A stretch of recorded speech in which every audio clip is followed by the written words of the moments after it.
Call this meeting to order. Please rise for the flag salute. I pledge Allegiance to the flag of the United States of America and to the republic for which it stands, one nation, under God, indivisible, with liberty and justice for all. Welcome, everybody. Roll call. Stephanie Smith, board member. Jamie Bailey, board member. Brian Cristelli, board member. Michael Smith, board member. Delaney Hanson, student representative. Chris Desmond, superintendent. Mark Keating, Bernadette Bauer, board member. Staff. Debbie Woodruff, staff. Julie Moore, staff. Stacy Rocky, staff. Katie Gallagher, dirt. Jennifer Cisneros, staff. Chris Cisneros, staff. Shane Roberts, staff. Paul Stormo, taxpayer. Marilyn Curl, staff. Lady Goldman. Eric Smith, staff. Jeff Monroe, staff. Adi Walker, staff. All right. Approval of board meeting minutes for May 8th, 2023. I'll move for the approval of board meeting minutes for May 8th, 2023. Second. There's been a motion made and seconded for the approval of board meeting minutes for May 8th, 2023. Is there any discussion? All in favor? Aye. Opposed? Aye. Motion carries. Consent agenda. I'll make a motion that we approve the consent agenda. I'll second that. There's been a motion made and seconded to approve the consent agenda. Is there any discussion? All in favor? Aye. Opposed? Motion carries. Discussion items. A, UDL, presenter Katie Gallagher. One of our board strategic goals is universal design learning, which is working on a full inclusion model for our students with special needs, and special services, and connecting and aligning the standards, and really working through a process of scaffolding our academic standards to help students meet standards. And this work has been being led by Stacy Rocky and Katie Gallagher, and we're excited to have them present on our district strategic plan and work on UDL. Okay, but I want to correct you on one thing. So UDL might have kind of started in the special ed realm, but really the purpose is for all students. It doesn't live in special education. It is a model that is for all students, gifted on down to kids that need extra support. So anyway, the UDL team this year had support through ESD 113. We had coach Jenny Parker came in. She did a wonderful job with our folks. Basically, the UDL team that's here, we worked together this year, started the year with an assignment to take a lesson from their grade level and a standard and a familiar lesson, and basically apply UDL principles that we've been learning. We did a book study and apply the UDL principles to that, which basically in a nutshell means the teacher presents the material in a variety of modes. So visual, auditory, tactile, just, in a variety of ways. And then the students are able to demonstrate their knowledge in a variety of ways so that we understand, are they mastering it? It's not always paper pencil. There's different ways to show what you know and what you've learned. So that's kind of UDL in a nutshell. So the team met monthly throughout this year and discussed their successes, their struggles. As a team with support from Jenny, the teachers were able to get together, brainstorm different ways to solve the problems that they might have. We kind of had a little lag a little bit before Christmas time. We were able to get together and beat that back up and just had some really good solutions. And so by trial and error, they were able to hone their skills and really have some quality UDL lessons. So those meetings, I think, were probably the most beneficial piece of our learning this year. So now we're going to turn it over to our teachers that we have from early learning, elementary, and secondary. And so our first up is Ms. Jennifer Cisneros from Preschool Trip. No, you want me to help you? Need a second. Okay. I'm gonna trip over Mark's. All right, I'm just gonna pretend like you're early learners. And I'm gonna show some examples, so I don't mean to sound like I'm talking down to anyone, it's just gonna be an example that I would use in early learning, okay? So the first part of UDL in early learning is multiple means of representation, so it's giving the learner variety of ways to learn. So one way might be directions, so we give kids color, cut, glue, that's their directions. So you might tell them, you might show them, but then to have a visual representation as well. So you give them a multiple way. You give it to everyone and then they pick the way that they're receiving that information, kind of idea. And then I'm gonna embarrass myself and sing for everybody. Okay. So the example I'm gonna use as well is teaching like a song. So this is 5 Speckled Frogs. I'm very nervous because I don't like sing in front of people, I sing in front of children. I know, I feel like I should help you out. I think we can. I'm not gonna. If anybody wants to help, you can. Just kidding, no. So visual representation part for me, this is their pond. Okay. Okay, oops, cars are jumping ship already. Okay, so they're on the log. There's 5 of them. So I would do hand motions. I teach them hand motions on one lesson, and then I would show them visual representation like this another time. And then we sing it as well. So it's like they learn it 3 different ways. And then we do it all together multiple times, and they're allowed to do any of the ways they want to sing with us. So 5 green and speckled frogs sat on a speckled log, eating the most delicious bugs. Yum, yum. One jumped in the pool where it is nice and cool. Now there are only 4 frogs. And I'm not gonna sing the rest of it, but it is 0. Okay. Okay. So the motions would be like 5, then you go through the thing and they're sitting on a speckled log. They're eating the bugs. Yum, yum. They jump in the pool where it's nice and cool. Now there are only 4 frogs. So that kind of thing. So you do it different, you present it different ways, and then they get to pick the way that they're learning that. Okay. So the second thing, and I forgot to bring an example, so I'm sorry, I'm just gonna be talking at you. The second way that you would do is multiple means of engagement to gain interest and maintain their interest. So one of the ways that I do that in my classroom is math and literacy centers.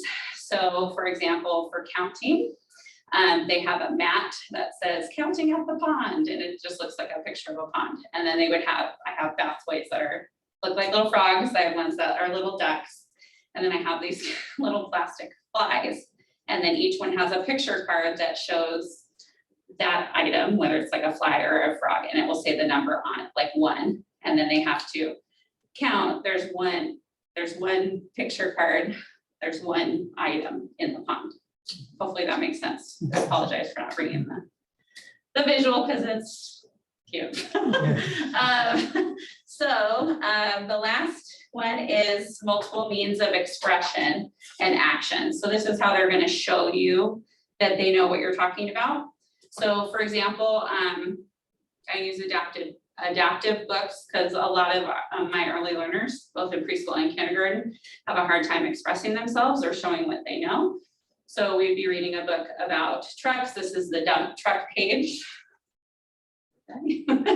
And they can use a picture to tell what they know. They can point to the picture.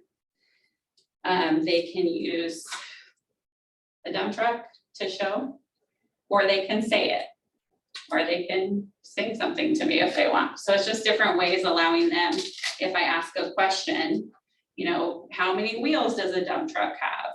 You know, they could put up 2 fingers, they could show me both of the wheels, they could show me on the picture, they could just, you know, show me the car.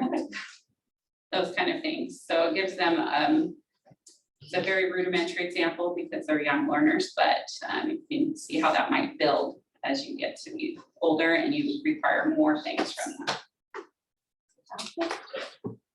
Oh, yeah, and then, okay, so for elementary, we have Cheyenne Roberts. Great, the next part. I don't bring props along, and I'm not gonna sing you a song, so please forgive me for not being as entertaining, but what I want to do is just speak to you quickly. I hope that I don't gloss over anything. I would like you to understand everything that we've put in, all this hard work. When Katie first asked me to be a part of the UDL team, my first thought was, UDL, what's that? Okay, I like things shiny and new. What is it? I had a misconception at first. My first thought was that UDL was making things more simple so that students could be successful. I was wrong. That is not UDL. UDL is having a variety of ways for students to show their learning, to overcome barriers that might be holding them back from reaching the standard or demonstrating they've had the mastery of the standard. So once I had the epiphany of what UDL is and how to apply it in my classroom, I isolated some specific barriers between learning and mastery. So I focus just on math, biting off small things, so I'm not completely overwhelmed to rearrange every single lesson in every single domain. Just focus on math. And I relied on some of the things I made during COVID years, some of my online lessons, and I thought just my struggling readers who are struggling to comprehend the story problems. If they can comprehend the story problems, then maybe they can show some success in math. So I just added audio to lessons and quizzes. And instantly I had students who were so happy because they didn't have to come up to me in the middle of the test time, sticking out like a sore thumb. Here I am not being able to read. Some of them wouldn't even come up and ask for help because they didn't want that public embarrassment of being the kid that needed to have something read to.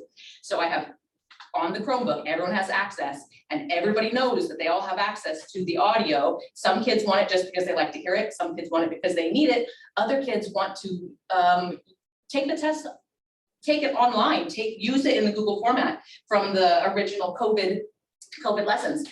What I wasn't shocked to see the students go from 2s to 3s because they have the math skills, they just didn't have the reading skills. That was fun for me to see UDL applied in the classroom and see success from just manipulating one lesson, one time. My shock was that students who were fidgety also were successful because they could manipulate the touchpad and interact with the Google tools. And that to me was a shock I was not anticipating. I was just focusing on one thing, and that was just the audio for the students who are struggling readers. Benefit, just a secondary benefit was also my fidgety kids also showed more success. That's all I'm going to do. I'm going to introduce our high school teacher. So Chris is going to come up here and go from the secondary level. I'm sorry that I'm leaving early. I have a kid that's sick at home. I'm sorry you have a kid sick at home. Thank you so much. Yeah. Really appreciate it. Yeah, absolutely. See you guys tomorrow. So, President Nesmith here, sorry, Mr. Nesmith is gonna be handing out those for us, and try not to look at them too much right away because I want you to focus on me for a second. I'm a teacher, I'm a narcissist anyway. So, I am gonna try to keep this as short as possible because I did hear some had a trap door installed, so I don't know how to go to. But a couple of years ago, we all got an email that said, hey, there's these initiatives, there's, all these different ones, pick the one that you like. I was like, okay, this looks good. Kind of like Cheyenne said, like, all right. Had no idea it was gonna change, like, not just my teaching practice, but kind of my life. Like, it really, really did change my life.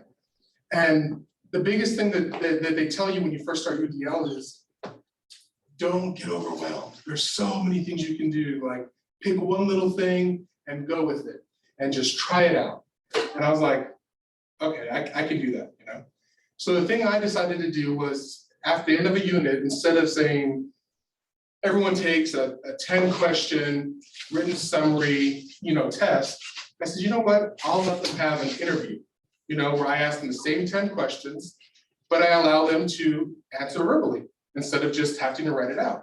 Because, I teach lab English, and that's students that are general ed students that we just need a little extra help sometimes. So I thought, okay, why not? And some of the kids opted for that new one and some didn't. And that's fine. And what I realized was really quickly that the content was the same, right? But some kids are not, some kids are like really strong, like orators, they can say, oh yeah, I got this, I got that, that. But in writing, maybe they just struggle with just writing. They don't like to, they don't have practice it. And so like it gave them that ability to feel good about themselves and to express, and they knew it. And that confidence kept building every week. More and more confidence. It's like strength-based model, And the next thing, I'm gonna look at my notes because I don't want to get off track here. So the next thing that grew out of it was this thing that you have now in front of you, right? So this is this like grew over time. Like at first, all it was basically the one that I number with a red pen that I have right here, number 1. It was just like, here's some different options. You can do a verbal interview, you can do a Kahoot, any way to express understanding. And then I started doing these interviews with the students, and I started realizing, wow, I'm not as good of a teacher as I thought I was, because I'm asking questions that I know I taught, and they don't have the answers.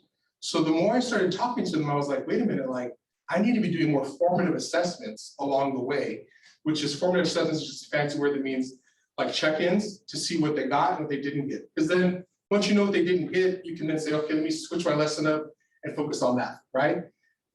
So when I started doing that, I started to notice my numbers were going up, like more and more kids were getting higher and higher scores every week. I'm like, this is great.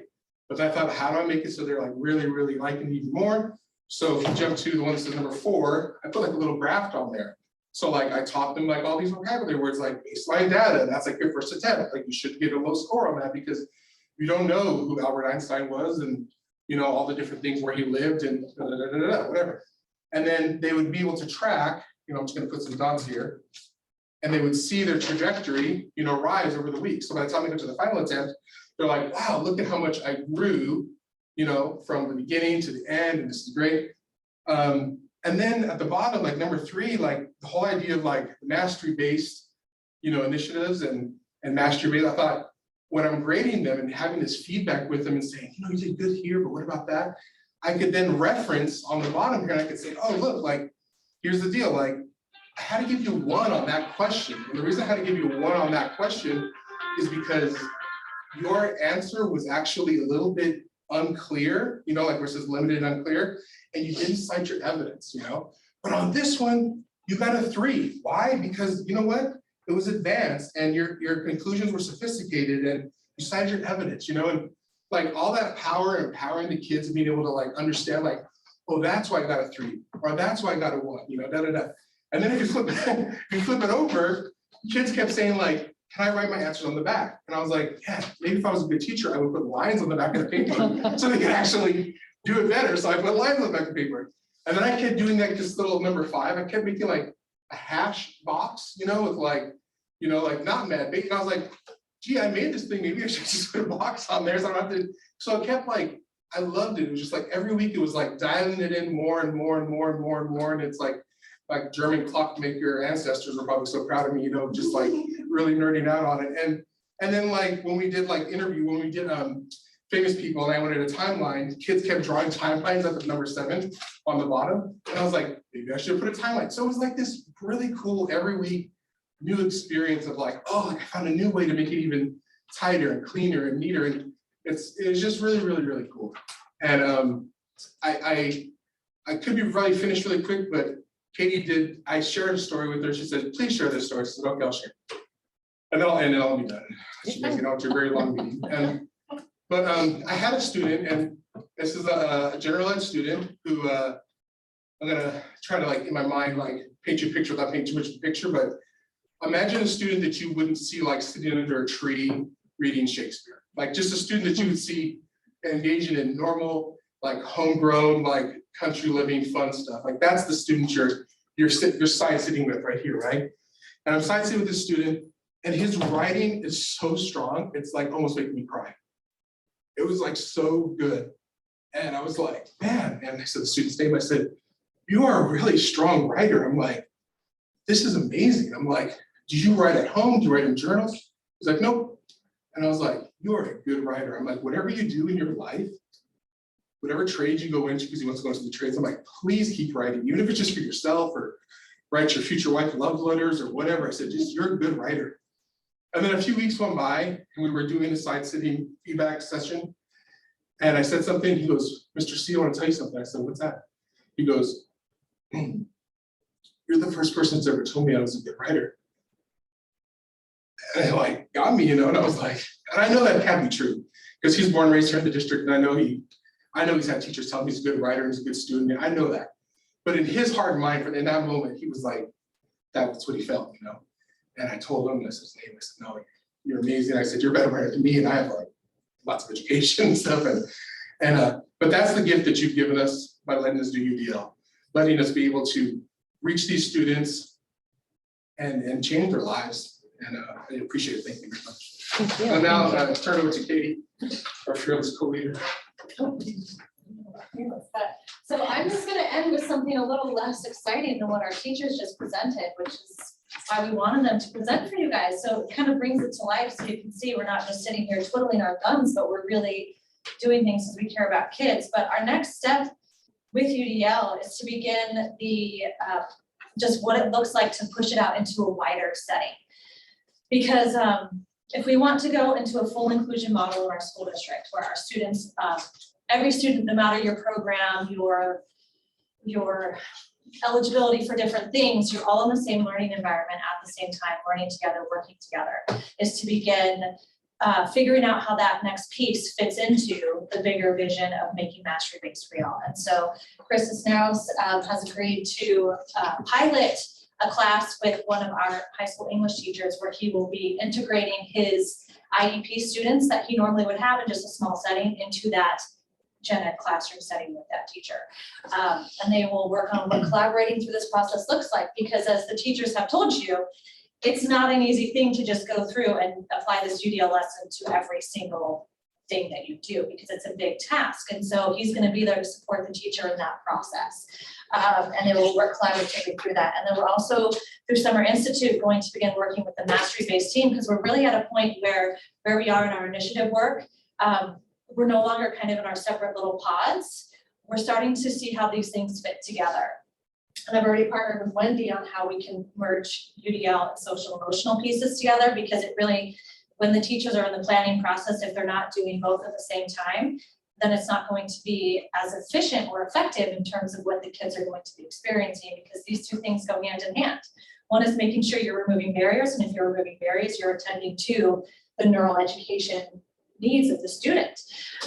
And so, and with that, the mastery-based team reached out to us as well to say, hey, we're ready to start figuring out how UDL fits into mastery-based, because we've got our standards identified. Now we need to figure out how to remove the barriers and to make these things come to life when we're talking about all the different ways the kids can show that they can meet the standard. So it's organically coming together, which is a really exciting thing to see and be a part of.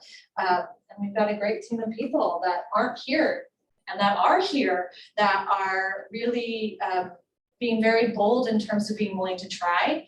And even if they fail, the mentality is for failing forward, because we're making some sort of progress. And so it's really exciting stuff. That's all we got for UDL. That's what we've done this year and where we're going. You guys have done a really good job.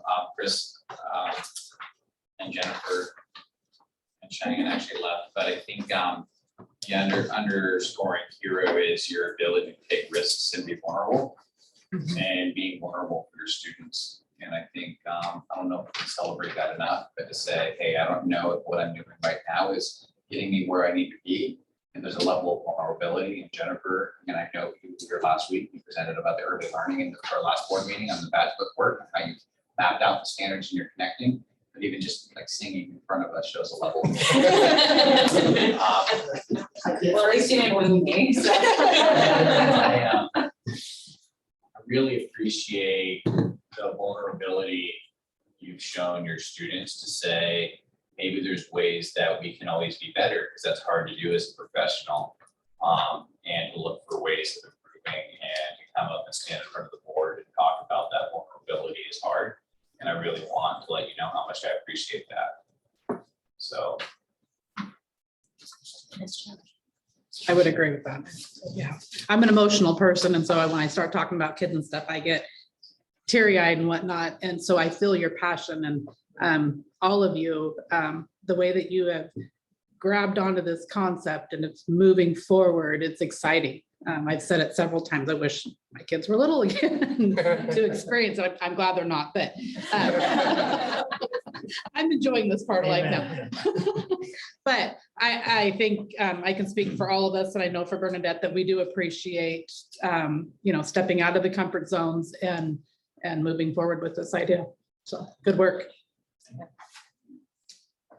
All right, instructional materials review, Zainer Blauser, Super Kids Reading ELA Program, K2, presenter Mark. So a board goal this year was that we, as mapping out our academic standards, we've been really clear on what we want our students to know.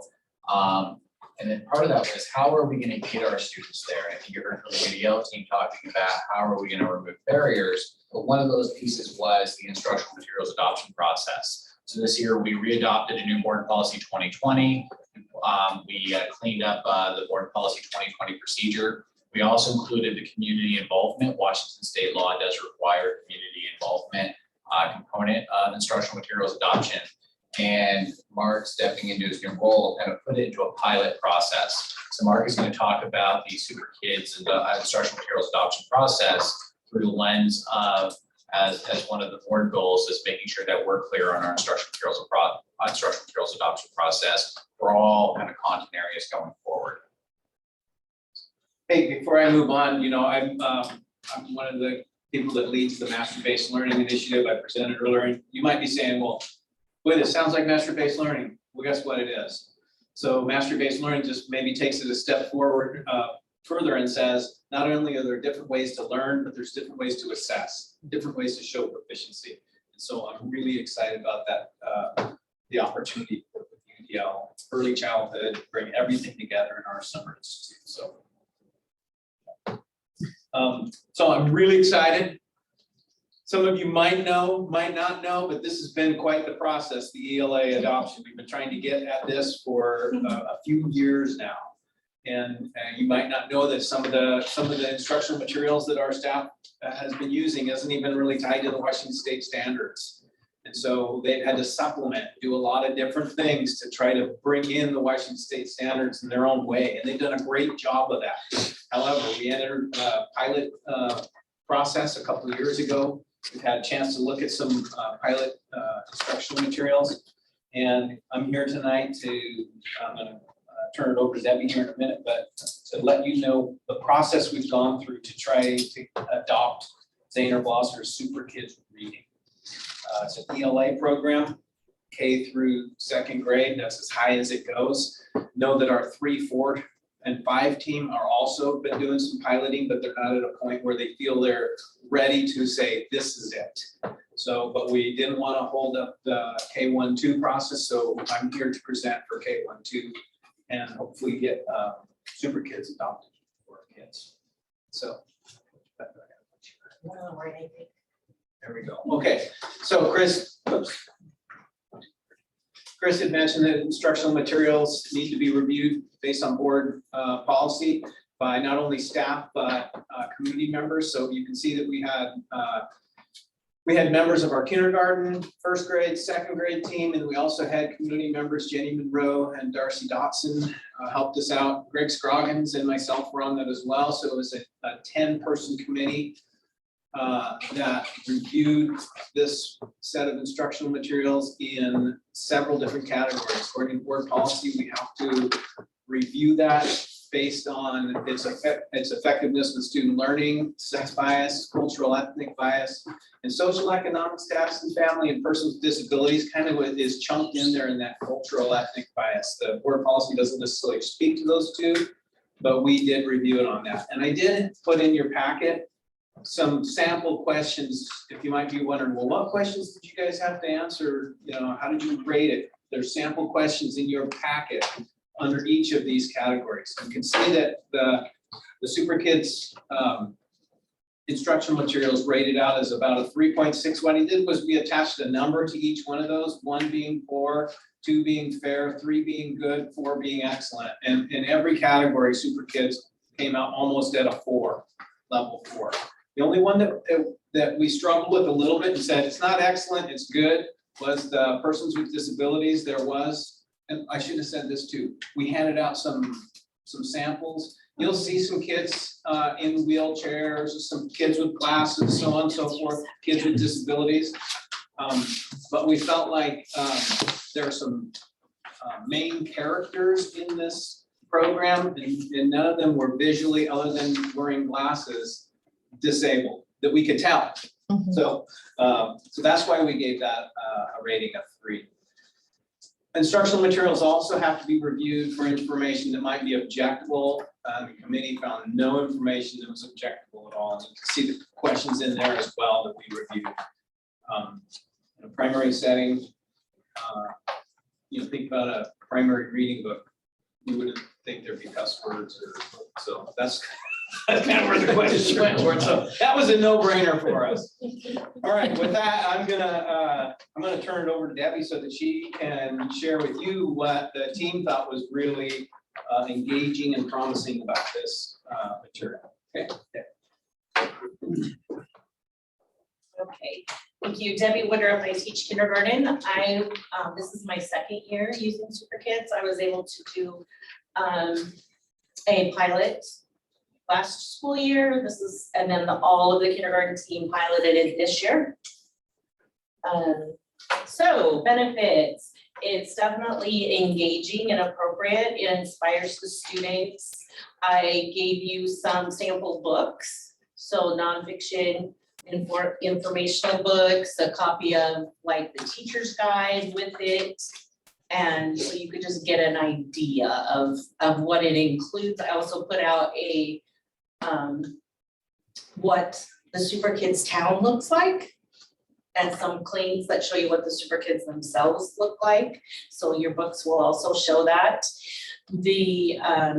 Our students are introduced to 14 characters who grow and learn with the students. So in kindergarten, they look like they're in kindergarten. When they move up to first grade, the Super Kids look like they're in first grade in all of their books. And so on into second grade. I don't have materials for first and second grade to hand you, so you all have kindergarten materials because we haven't ordered it yet. But so there's online resources. The kids have an online portion. There's a parent portal for it, and the teachers have an online section. It has differentiated instruction, so it meets the needs of all learners. As far as like UDL goes, there's called 10-minute tuck-ins, where you can, if you have some students that need to hear the materials in different ways or whatever, it gives you ideas of how to do that. For the mastery-based, it's the same thing. You have different ways that they can learn the materials. There's practice pages. They can use it online and do their tests online. They can do the tests with the teacher verbally. It has a very high rigor. I was really, really amazed. We are teaching things in kindergarten that they wouldn't get until first grade with some of our old materials. One thing that's really good on the standards-based is I gave you just one little quick page sample that every day when we log on as a teacher to Super Kids, it tells you exactly what standard you're meeting. So there's the online part for the teachers. If you don't want to carry the book around, you can pop it up online. There's a 5-day planner, suggestions, and the alignment to the Common Core standards is just amazing. I mean, it just tells you every day what you're doing and how that aligns. Super Kids is community and school-based, so it doesn't talk a lot about socioeconomic status, parents, families, different types of families. And when I reached out to Zaner Bloser about that was their intent at these younger levels, to kind of steer away a little bit from that and show how these Super Kids interact with their community and why community is so important and how they interact at school and they're a team. Before we do the video, the other thing about Super Kids is it also has a lasting lesson in every unit. So it has a SEL component, a very small one, but it has one in there with that. And the Super Kids that won't start, okay. The super kids come up with a problem. They need a clubhouse. Instead of playing in the middle of the street, they need a place to play. So they go to different community members and they get ideas of what they can do. And then they come up with this old abandoned bus that's out behind Gus and Gert's garage. And they have to work together to clean it up. And then their next problem they come up with is who's gonna be the boss. Everybody wants to be the boss of the club. So they come up with the idea to take turns. So it's problem solving. And so you get to be the super noodle of the week, and we incorporate that into our classroom. Instead of having a class mayor, we have a class super noodle who is the boss for the day or the week. And so it does have that component. And here's a little quick video. It's not Elma scores because we don't have them, but it's, oh, you'll have to click it. Okay, so let's go ahead and look at this for a minute.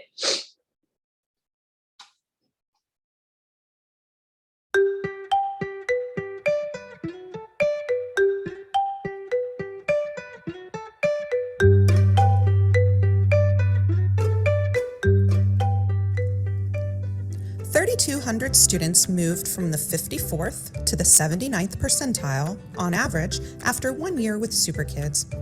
In this nationwide study, reading skills were tested at the beginning and end of kindergarten using the Stanford Early School Achievement Test. The demographic mix of the 3,200 students tested reflected the population of America's schools. Students in all groups made dramatic progress. On average, students taught with Super Kids gained 25 percentile points in 1 year. 86% of students were a full year ahead entering 3rd grade. This longitudinal study of 600 students took place in the Neshaminy School District in Pennsylvania. After 3 years of Super Kids instruction in kindergarten through grade 2, 86% of students passed the Foresight test in the fall of 3rd grade. This test assesses how well students would perform on the year-end state test if it were given on the date of the Foresight test in the fall, meaning these students were a full year ahead. 82% of kindergartners met or exceeded the district reading benchmark. School District 27J in Colorado compared student scores on the Dibbles Next assessment in the fall and spring of kindergarten. Across 11 kindergarten classrooms, 38% of students met or exceeded the reading benchmark in the fall, and that percentage jumped to 82% in the spring after 1 year of Super Kids instruction. These studies and data are impressive, but nothing quite compares to the pride and excitement children feel when they learn to read with Super Kids. Find out more about Super Kids, including other efficacy studies, on our website. Thank you, Eric. We don't have those scores yet for Elma, but we did talk to, go ahead, one screen. Okay, but we did talk to the kindergarten teachers to find out what they were thinking and their thought processes of it. And that first quote up there actually is from me. I've taught kindergarten for 9 years. This is the first year that all of my students gained mastery in their letter names and sounds in 9 years. I've had really high percentages, but never a 100%. And so I get emotional too, I'm sorry. So even my little English language learners, I mean, my one kiddo just finally learned the letter P and its sound last week. And all my kids ran up and were hugging her and giving her high fives and cheering her on. And it was just really, really exciting to see that happen. And then you can read those teaching students concepts and skills in September that we usually never got to in kindergarten, because this program just lays it out so easy for you, and it makes it for everybody. One of our teachers put on her iReady diagnostic scores in the category of phonemic awareness, and 55% of her class already scored into 1st grade or above. So that is really, really amazing for the phonemic awareness piece.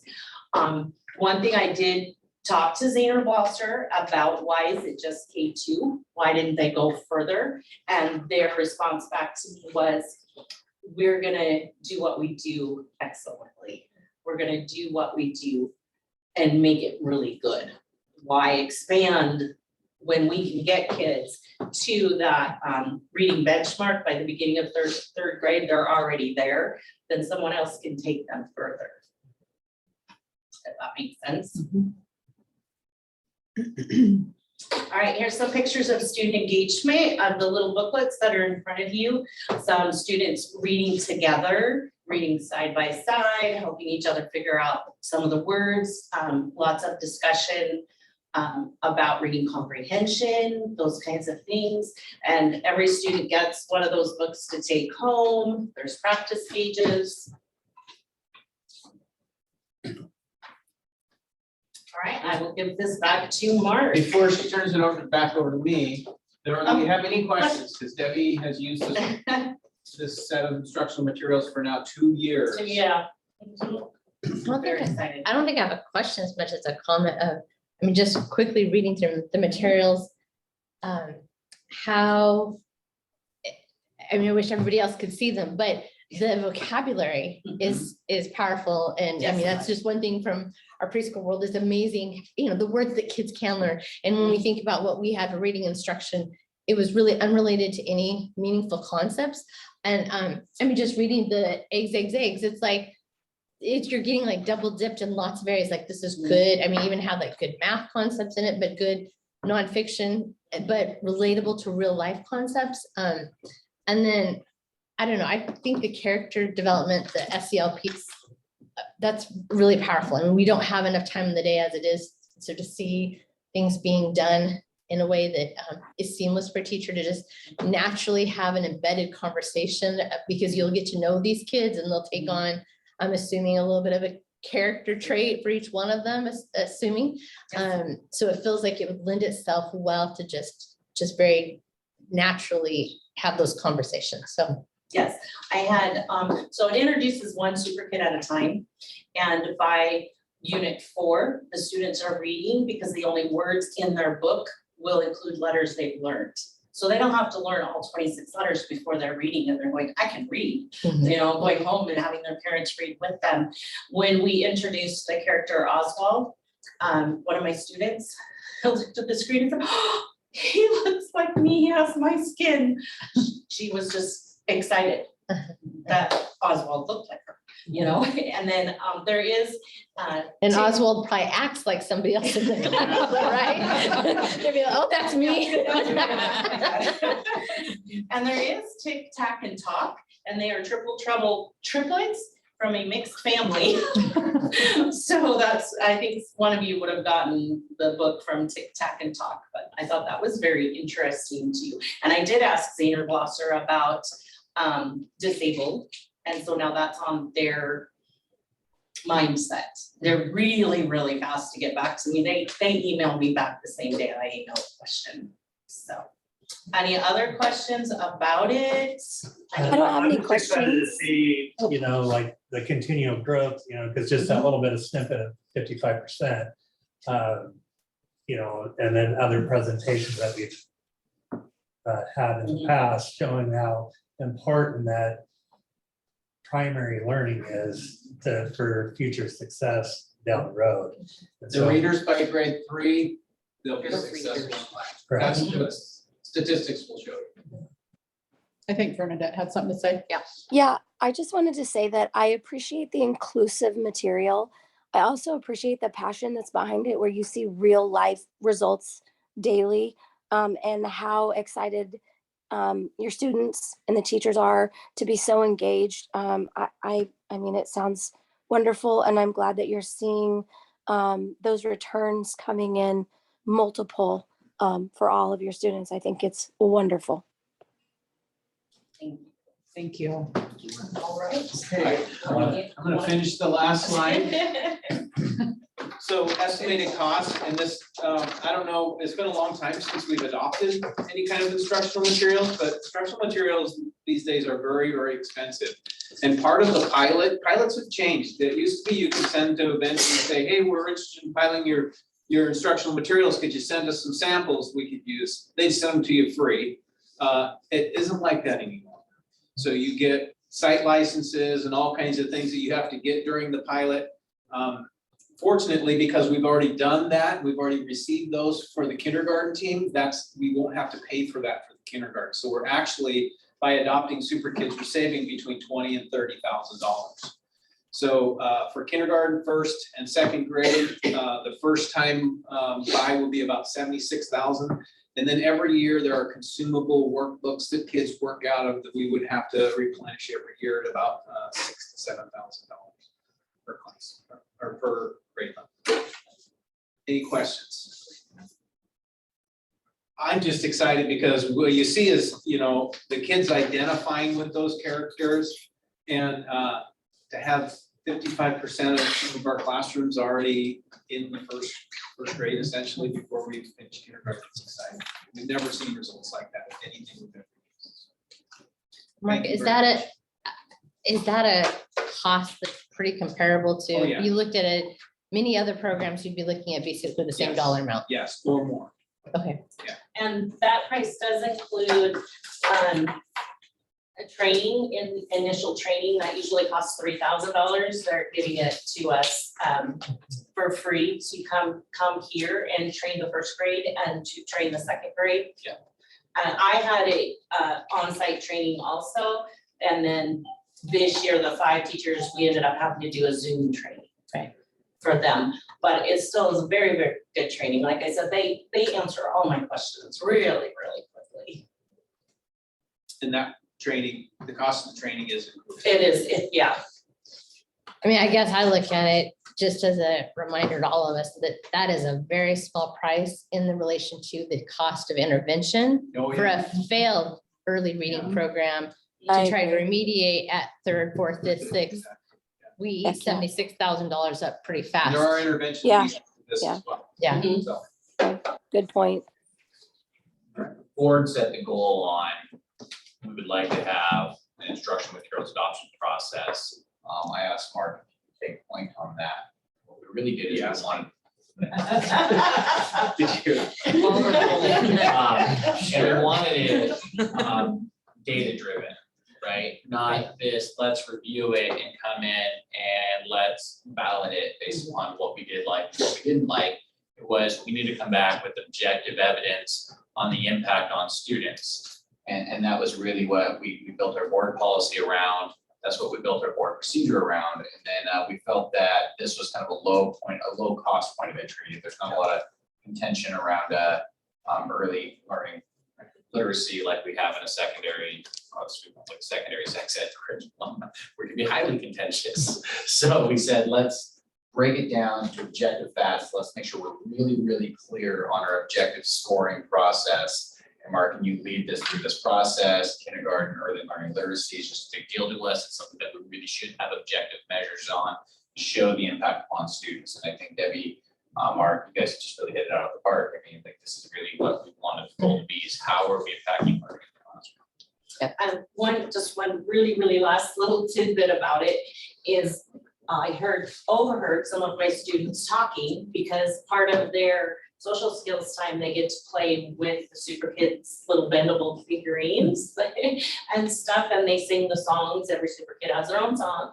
And one student said to the other, I'm gonna be really sad in first grade. We're not gonna have the Super Kids. We're not gonna have their songs, because they don't know we're going through this. And the other little kid's like, but we'll remember, we can sing them to each other. Well, they'll just be delighted. So if this process works and gets approved, though, these kinders are gonna be excited next year. And just so you know, 3rd, 4th, and 5th grade have piloted a couple programs, and they want to take a closer look at one of those programs next year. That's why they're out there. But we would look forward to adopting something for them next year. Nice. Thank you. And I have to tell you, I have to leave at 7 because my ride's gonna be here. All right. 5% of this motorcycle. Can't drive for 2 months, that's a drag. I was there not too long ago. I hear you. Moving on to communications and comments. Anybody from ETO, EESP, ECOPA, admin? Persons to be heard or public comment? I didn't have it. Did you want to speak? Okay, Okay. Not yet. just making sure. All right, we'll move on to new business. Approval of the Clear Risk Summer Program packets. We just have to have an approval for all of our summer activities, so our insurance will provide coverage. So included in the packet are all of our summer activities for all of our different groups. And we are seeking approval to give those packets back to our insurance company. I'll move for the approval of the Clear Risk Summer Program packets up as outlined. I'll second that. Do I have to excuse myself from this? No, this is just for insurance. That's what I'm like. You're not making money off this. That's right, I'm just looking at it. You're not making money off insurance coverage. Yeah, right. There's been a motion made and seconded for the approval of Clear Risk Summer Program packets. Is there any discussion? All in favor? Aye. Opposed? Motion carries. Approval of Zahner Blosser Reading ELA Program K through 2. I'll make a motion that we approve the Zahner Walzer Reading ELA Program K through 2. Second. There's been a motion made and seconded for the approval of Zahner Blosser Reading ELA Program K through 2. Is there any discussion? All in favor? Aye. Aye. Opposed? Motion carries. Thank you. Mark can catch his ride, not have to hobble home. It's a long walk. Yeah. Approval of the MOU between Elma School District and Evergreen State College. This is just for the taking of student teachers. I'll move to approve the MOU between the Elma School District and the Evergreen State College. I'll second that. Been a motion made and seconded for the approval of the MOU between Elma School District and Evergreen State College. Is there any discussion? All in favor? Aye. Opposed? Motion carries.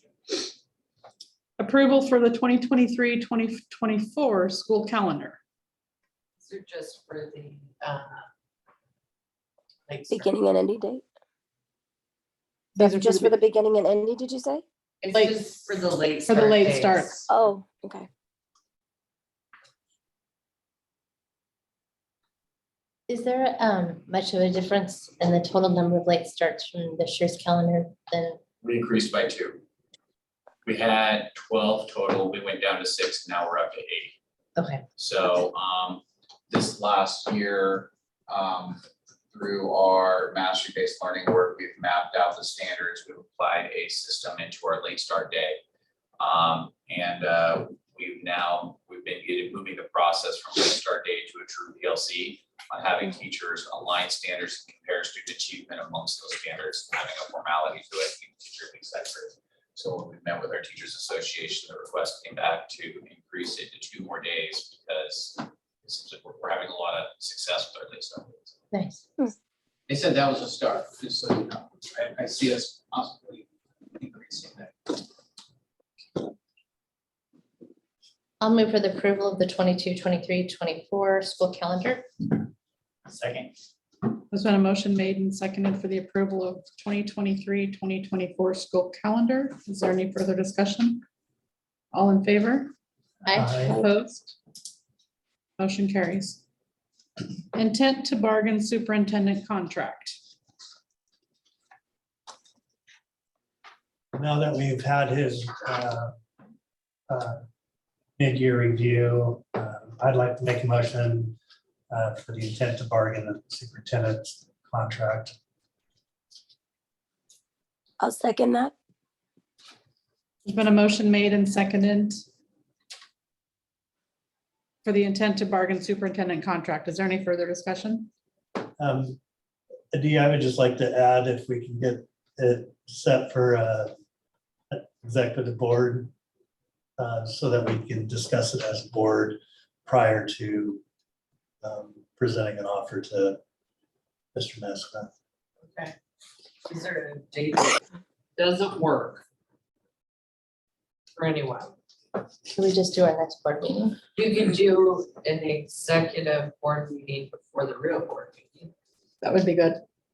The next board meeting, though, we're probably pretty close to graduation stuff going on. It's after graduation. Oh, it That's is? the 14th. Oh, Yeah. okay, It's not until the 14th. okay. Does that work? That That works for me. Bernadette, does that work for you to set a special? Yeah. Yeah, meeting that's fine. for executive session? Yep, I'm good. What time do we want to set? 5? I think 5 is good. 5 Can work you- for everybody. I can probably do that. Can you do that? What is it gonna be, like a different day than the? No, No, No, the it'll same be, day as the Same board day? meeting. it'll be the same day as the Yeah. board We'll meeting. be from 5 to 6 and then do Yeah, I right might have to before. zoom in, but yeah. Okay. Good. We're here, right? Yeah. we're here. Yeah. Okay. Is there any further discussion? All in favor? Hi. Opposed? Motion carries.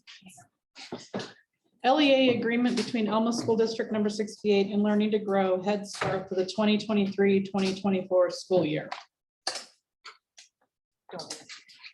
Stacy, sorry, Stacy. You're fine. I don't know how much information you want. I was so focused on my UDL thing that I did not even look that I have like a bunch of contracts here. So I'm glad I'm here. This is an agreement we have annually with Learning Little Oaks as part of ECAP responsibility. We any students that reside within the Elma School District that are a concern at Little Oaks, either for academic, social, emotional, speech, OT, any of those areas that might qualify for special services.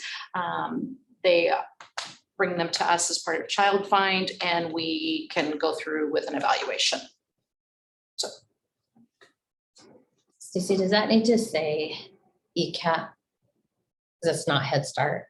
is it ECAP, Head Start? It doesn't matter. It's all, yeah, it's just a responsibility as part of Child Find. Okay. I'll move to, sorry, No, I'll that's move to good. approve the agreement between the Elma School District and the Learning to Grow the Head Start for the 2023-24 school year. I'll second that. There's been a motion made and seconded for the approval of the LEA agreement between Elma School District 68 and Learning to Grow Head Start for the 2023-2024 school year. Is there any further discussion? I'm gonna abstain just because, but there's actually no financial piece, but just for best practice. All in favor? Aye. Opposed?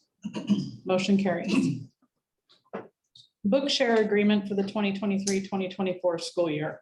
Again, this is a contract. There's no financial obligation. It is free material, large print, audio for students with visual impairments and or significant reading disabilities. I'll make a motion that we approve the book share agreement for the 23-24 school year. I'll second. There's been a motion made and seconded for the approval of the book share agreement for the 2023-2024 school year. Is there any discussion? All in favor? Aye. Opposed? Motion carries. Renewal of lease for the 2023-2024 commercial space for new to you shop. Stacy. Okay, so new to you shop, we have been in that location. I think this is going to be about like our 6th year. It is an opportunity for our high school students to have some work transition skills, either within the shop or in preparation for the shop. And so that meets some obligations that we have as far as making sure that our students with disabilities have some work training, if that's an area that they're interested in that commercial retail kind of line. So we rent that shop, we get donations from the community, and this is our annual contract for leasing that space. I'll move for the renewal of the lease for the 2023-24 commercial space for new to you shop. Second. There's been a motion made and seconded for the approval of renewal of lease for 2023-2024 commercial space for new to you shop. That was hard to say, wasn't it? I know. It was. Like those are easy. I can take like really long titles. So you I was like, I need that kindergarten reader. Is there any discussion? All in favor? Aye. Opposed? Motion carries. Approval for contract service for ASL Instruction for the 2023-2024 school year. Stacy. It's okay. Okay, This is a student at the high school as part of their 504 plan as twice a month ASL instruction. So this contract is a person that comes in. Actually, I think next year it'll be slightly less because the person is moving across the state, I believe. And so it will be Zoom, so we won't be paying transportation. Currently, we're paying transportation. So yeah, that's what that contract is. I'll move to approve the contract service for ASL instruction for the 2023-24 school year. I'll second. It's been a motion made and seconded for the approval for contract service for ASL instruction for the 2023-2024 school year. Is there any discussion? All in favor? Aye. Opposed? Aye. Motion carries. Approval of contract with Maxim Healthcare for the 2023-2024 school year. Please. So we have a one-on-one nurse that is working with a student in our elementary school, and Maxim is a healthcare provider that we are able to contract that service through.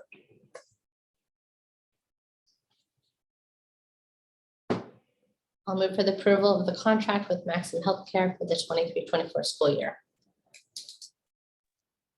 Second.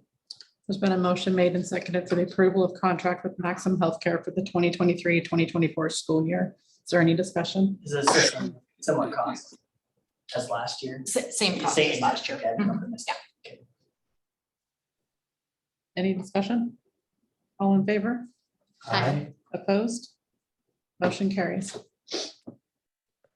Approval of contract services for secondary school psychologist for this 2023-2024 school year. So this would be our third year, going into our third year of contracting for Emily Lincoln is her name, secondary school psychologist. She, and I don't have you have in your packet. I want to say it's 20 some hours a week. Contract services, one day in district, and the rest of the time is testing and meetings that are online via Zoom. Yeah, it's 22 hours per week. Yeah. Okay, you're right. thank you. 8 hours on 14. I move for the approval of contract services for the secondary school psychologist for the 2023-2024 school year. I'll second. There's been a motion made and seconded for the approval of contract services for secondary school psychologists for the 2023-2024 school year. Is there any discussion? Can I just add something real quick? So just so you know, this has been a posted position because we would like to hire our own person here. There aren't very many school psychologists out there, so contracted services kind of where we are right now. But we do have a school psychologist student who is doing some shadowing here with our elementary school psych. Next year, she can continue doing that. And then the following year, she could actually be working up to, she can't do a full FTE of a school psych, but she can do a half a school psych. So we're growing our own is what I'm trying to say. And she does reside in the Elma school district or in the Elma area and is dedicated to working towards Elma school employment at some dates in the future. Good to hear.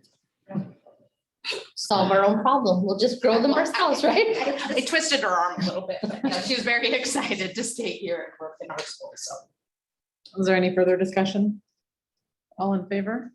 Aye. Opposed? Motion carries. All right, unfinished business. We would like to pull the letter H, because we already kind of rewrote our own credit for different work policy. I'd like to hate to have that was to one supplant what we currently have in place. We might need to find another number to place the world languages. So it doesn't overwrite our current 2409. But then beyond that, we'd seek approval on A through I. I move to table policy 2409, the world language mastery base credit, second and final reading. I'll second that. There's been a motion made and seconded to table the letter H of unfinished business approval for board policy 2409 world language mastery based credit, second and final reading. Is there any discussion? All in favor? Aye. Opposed? Motion carries.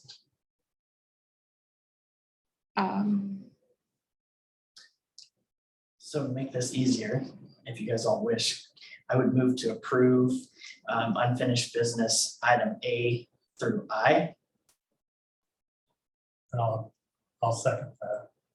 There's been a motion made and seconded to approve items A through I in unfinished business. Is there any discussion? All in favor? Aye. Aye. Opposed? Motion carries. Thank you, Michael.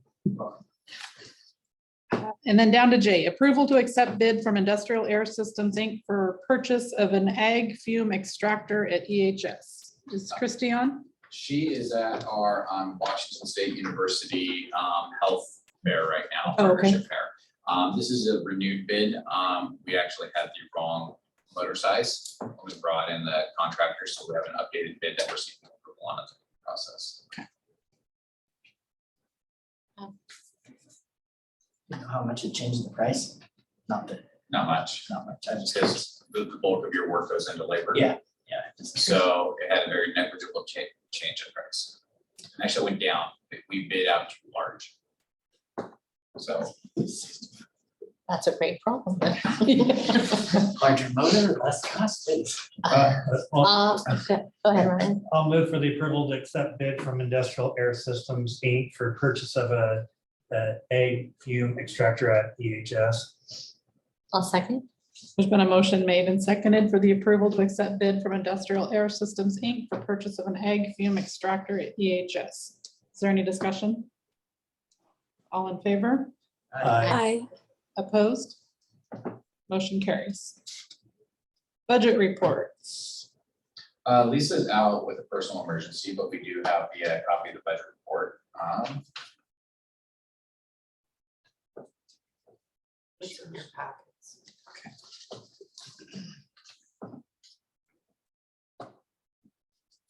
Copy of our yearly report. We're coming up on the end of the school year, so we'll notice that again, about 71% of our district budget is in salaries. About year-to-date projected expenditures, we're kind of coming to the end of our projected expenditures and our general fund amount. One thing that's really kept us afloat was through that federal ESSER money that comes to an end at the end of next year. So, and then this is kind of shows you our current revenues through state and federal dollars. And our current year to date, we're projected to have about $30 million of $30,800,000 in revenues with $30,300,000 in expenditures. So we're running a kind of a tight budget, but you can see that our student enrollment has generated additional revenues. So we have been growing. That has generated additional revenues in our district.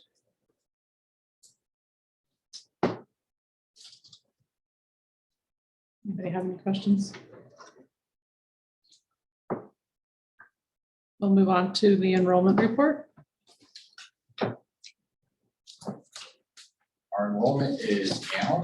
Last few monthly counts have actually come down. We're still sitting 102 FTE above our budgeted forecasted amount. We were forecasting 1,492 students. We're running about 1,500, just about right exactly at 1,600, 1,700. When you look at like continue in, out, when you're looking at like total population of students who come through our doors, our actual total FTE on average is at 1,594.66 FTE. So right at the end, we've got one more count day left. And it looks like we're still kind of staying true to this continued enrollment growth.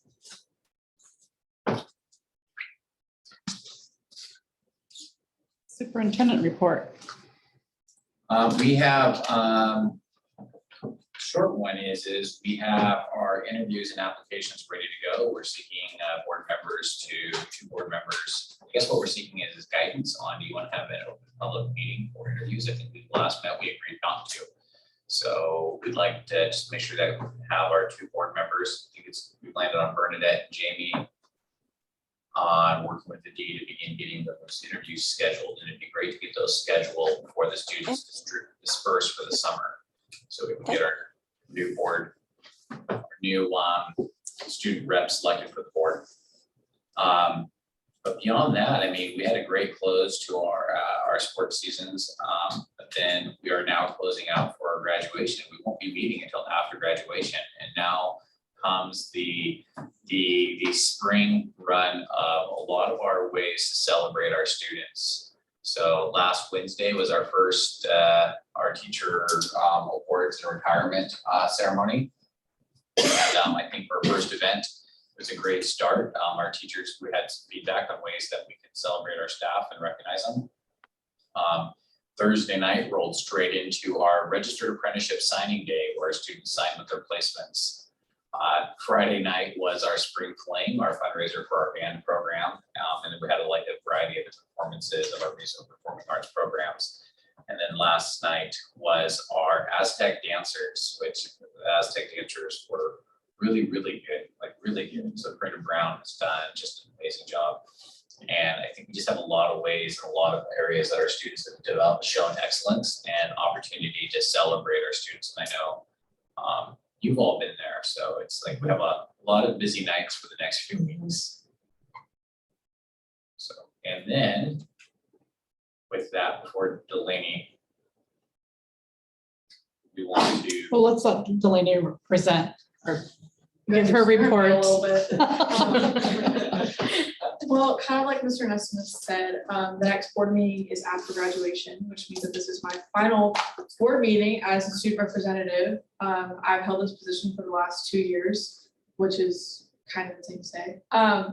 But over the past couple of weeks especially, I have had a lot of personal endings with a lot of the things that I've been a part of here in the district with the high school softball program with sports. I've been a part of that. I've been playing softball for the past, I'm trying to think of how old I am, 12 years. And so getting to grow up being a part of that program with all the things that they do with the younger kids, you know, getting to see how when I would go to opening day and they would be there to throw the first pitch, those high school girls, getting to look up to that as a kid and then getting to become that, and just how the district all works together with that has just been really bittersweet, but also really fun to see. And then I didn't get to talk about FFA State, but that was pretty cool.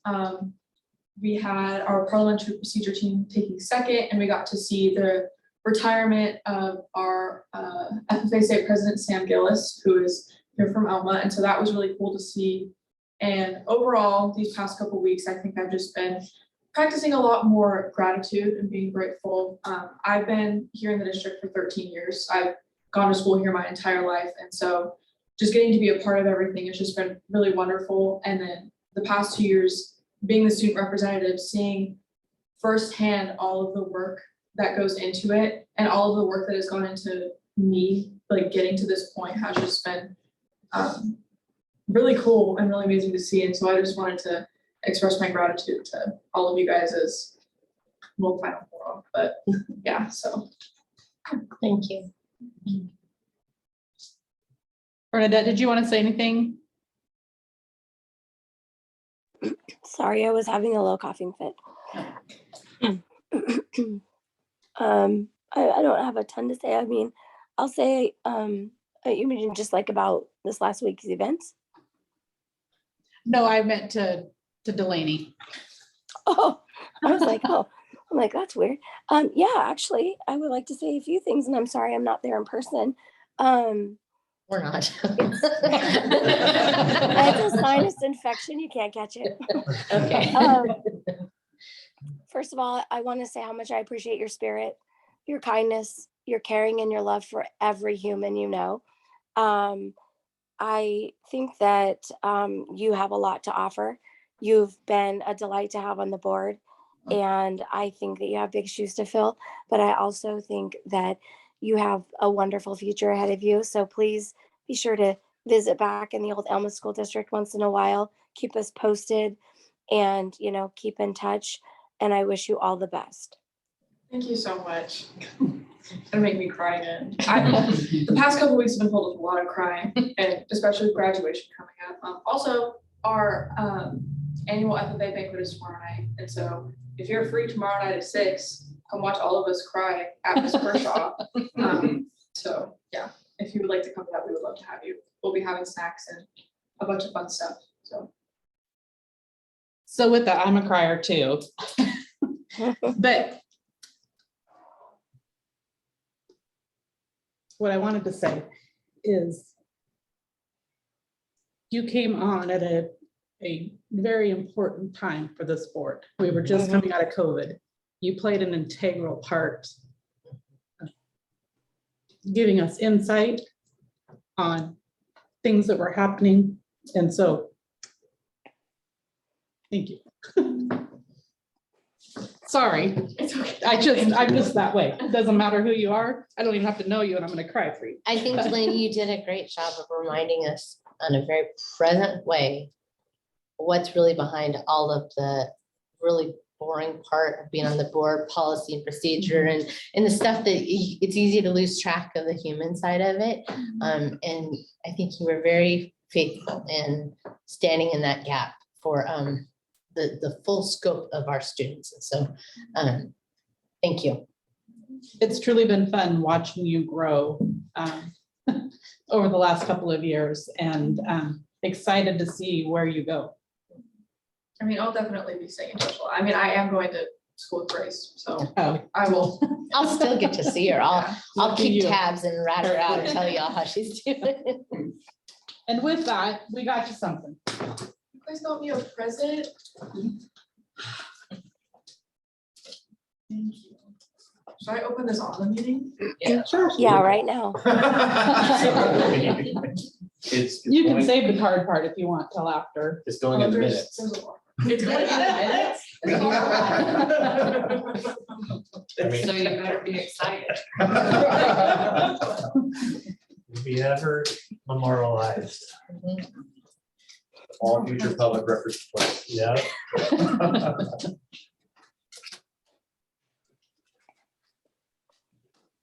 Amazon box, guys, you shouldn't have. I think everything comes out. I might need scissors. I think you should do it because I don't put myself in that one. She doesn't have to use a knife to fit chicken nuggets. No, I can open a mac and cheese box. Thank you. If you guys don't know, I'm going to Western. It's on here. We so- did. Oh, yeah. Oh, thank you, guys. Should I do a haul? I got some stickers, Nice. a Western sweatshirt, and a water bottle.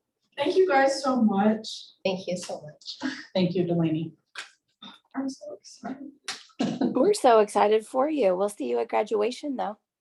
Yes, I am actually one of the finalists for the class speaker, so I hope that I get, Oh, best of luck to you then.